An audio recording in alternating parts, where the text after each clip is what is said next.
বাপের এত টাকা পয়সা ধন সম্পত্তি থাকার পরেও তুমি আমার মতো একটা সালহীন খয়রাতিরে কেন বিয়ে করলে? এই তোমার অন্য কোনো সমস্যা নাই তো? আমার কোনো সমস্যা নাই। আমি তোমার বিয়ে করছি কারণ আমার একটা বিয়ে করা দরকার, আমার জামাইয়ের দরকার। সেই জন্য আমার বাপে জায়গায় জায়গায় বাকি খায়। বাকির টাকা কেউ চাইলেই তারে কয় আমার মায়ের তোমার কাছে বিয়া দিয়ে দিব। এই কইরা কইরা আমার বিয়া করার ক্যান্ডিডেট সেই পর্যন্ত 25 জন খাড় করাইছে। এইভাবে চলতে থাকলে আমার বাপে তো কারোর সাথে আমার বিয়া দিব না, কারণ আমার বিয়া দিলেই তো সে আর কারোর সামনে মুলা ঝুলাইতে পারবো না। এই জন্য আমি তোমার বিয়া করে ফেলাইছি। তবে একটা কথা জানি না, খুব ভালো লাগছে যে তুমি আমার ভালোবাসো। আমি বলার সাথে সাথেই কি সুন্দর কাজী অফিসে নিয়ে এসে টুক করে আমার বিয়ে করে ফেললাম। আচ্ছা, আমার কবে থেকে ভালোবাসো তুমি? জি না, আমি তোমারে ভালোবেসে বিয়ে করি নাই। তুমি আমার ভালোবেসে বিয়ে করো নাই? বিয়ে করছো কে? তোমার আব্বার উপর প্রতিশোধ দেওয়ার জন্য। প্রতিশোধ মানে কিসের প্রতিশোধ? একটা সময় আমার আব্বা তোমার বাড়িতে কাজ করতো, এখনো 6 বছরের বেতন বাকি আছে, তোমার আব্বাই টাকা দেয় নাই। এরপরেও তোমার আব্বা আমার রাস্তাঘাটে যেখানে দেখে সেইখানে ছোট লোকের পোলা বলে। তখন থেকে আমি মনে মনে সিদ্ধান্ত নিচ্ছি, এই ছোট লোকের পোলা একদিন তোর মেয়ারে বিয়া করবো। যেই মুখে তুই আমার ছোট লোকের পোলা কইছস, সেই মুখে তুই আমার জামাই কবি। আর সেই জামাই ডাক শোনার জন্যই আমি তোমার বিয়া করছি। তবে আমার মনে হয় ভবিষ্যতে আমি তোমার ভালোবাসি, কারণ তোমার চেহারা ছবি সুন্দর। হায় আল্লাহ, তোমার বাপে আমগো বাড়িতে কাম করছে? মানে তুমি কাজের লোকের পোলা? আমার আব্বা তো তোমার দুই চোখে দেখতে পারবো না, কারণ সে ফকিনি পছন্দ করে না। সে পছন্দ করে বড় লোক, যাতে তাকে বাংলায় খাইতে পারে। হায় আল্লাহ, তোমার বিয়ে করে তো আমি বড় ভুল করে লাইছি। আমার আব্বা তোমার জীবনে আমার জামাই হিসেবে মাইনে নিব না। টুম্পা, তুমি শুধু একবার তোমাদের বাড়িতে আমার নিয়ে চলো, শুধু জামাই হিসাবে না, সে আমার বাপ ডাকবো দরকার হলে। কারণ আমার নাম সানি।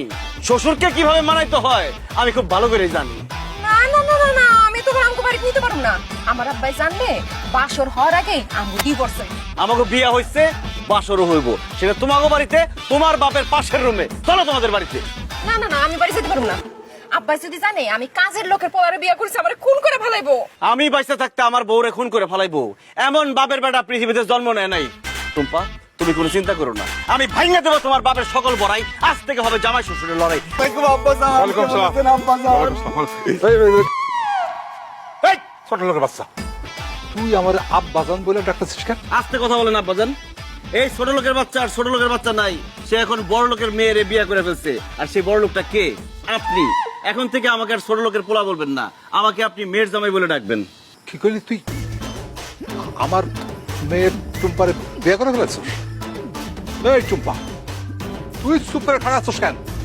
এই ছোট লোকের বাচ্চা কি কয়, এটা সত্যি? জিয়া বাপ, সত্যি সানি আমারে বিয়ে করে ফেলাইছে। আমি এই বিয়া মানি না। এই আচ্ছা আচ্ছা, আমার মায়ের হাত ছাড়, এক করে বাইরে হ। কারণ না, না না, আমি আমার টুম্পু মনির এই বিয়ারে কিন্তু মাইনা নিছি, আর সানিরও আমার জামাই হিসাবে মাইনা নিছি। লেখা তোমার কি মাথা খারাপ হয়ে গেছে নাকি? কি কর? আরে ওর বাপ আমাকে বাড়িতে কামলা খাটতো, কাজের লোক ছিল, আরে আমি জামাই হিসেবে মানবো? অসম্ভব। এই বাইরে বাইরে। কিসের? আমি অবশ্যই এই বিয়ে মাইনা নিব। একটু আগে তো তুমি আমার মাইয়ার কাজের লোকের সাথে বিয়ে দিতে চাইছিলা না? আমি কি সত্যি সত্যি ওর লোকে মাইয়ার বিয়ে দিতাম নাকি? বুঝে টাকা পাইতো, টাকা না দেওয়ার জন্য মতলবটা করছি আর কি, বুঝো না? আল্লাহ চাচা, আপনি এত বড় মিথ্যাবাদী! এই এই সানি, ছোট লোকের বাচ্চা, তুই এখানে খাড়া আছিস কেন? তুই যা আমার বাড়ি থেকে বাইরে, আমার বাড়ি থেকে বাইরে তুই। ঠিক আছে, আমি বাইরে যাব। আগে আপনি আমারে জামাই বলে মাইনা নেন, আমারে একবার জামাই বাবাজি বলে ডাক দেন। জামাই বাবাজি ডাকটা শুই না, আমি খুশি মনে চলে যাবো। অসম্ভব, আমি তোরে জামাই হিসেবে মানি না। তুই আমার বাড়ির তখন এক্ষুনি বাইরে হবি।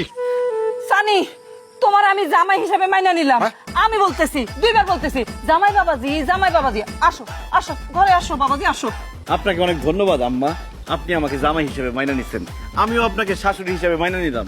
আমার শ্বশুরের কোনো দরকার নাই, শ্বশুরের আদর যত্নের কোনো দরকার নাই, আমার শুধু শাশুড়ির আদর যত্ন হইলেই চলবে। আর সে আমার কি বলছে একটু আগে, যে আমার জামাই হিসেবে মানে না? কিসের জামাই হিসেবে মানে না? আমি তো আপনার শ্বশুর হিসেবে মানি না। তোরে আমি জামাই হিসেবে মানি না, মানি না, মানি না। তুই বাইরে, আমার বাড়ির তখন এক্ষুনি বাইরে। এই বাড়ি তো তোমার না। কার বাড়ি? এই বাড়ি আমার বাড়ি। আমার শাশুড়ি মরার আগে আমার নামে এই বাড়িটা লিখে দিছিল। ও, তা আমাদের বাড়ি? কিসের আমাদের বাড়ি?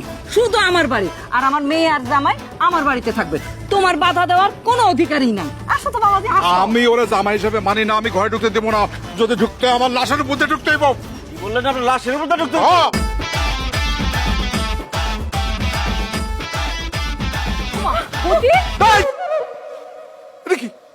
বডি কেন? আপনি বললেন না এই বাড়িতে ঢুকতে হইলে বলে আপনার লাশের উপর দিয়ে ঢুকতে হইব, এই জন্য এই বডি দিয়ে একটা কোপ দিয়ে আপনার কল্লা ফলাই দেবো, তারপরে আপনার লাশ পরে থাকবো, আপনার লাশের উপর দিয়ে বাড়িতে ঢুকুম। কোনো কথা কেন না, আস্তে করে একটা কোপ দেবো। আম্মা পিছনে হাত ধরে ধরুন তো। থাক বাবাজি থাক, আসো তো আসো। আসো বউ, চলেন আম্মা। আসো, আসো।